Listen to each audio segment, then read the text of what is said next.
Hello viewers, welcome to Happy Streamers. In this video, I'll show you how to unblock someone you have blocked in Instagram. Let's see. First go to Instagram. If you remember his name or username, search by his username.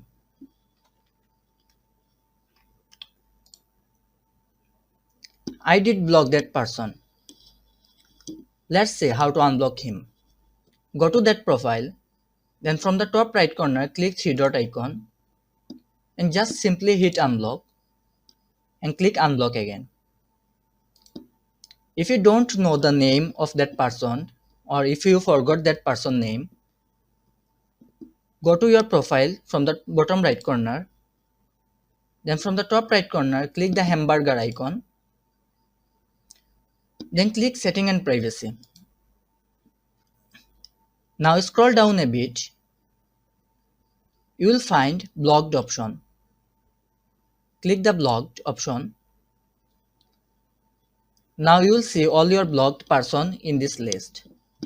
Just click Unblock and click Unblock again. That's all.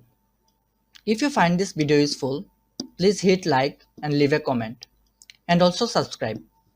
Thank you.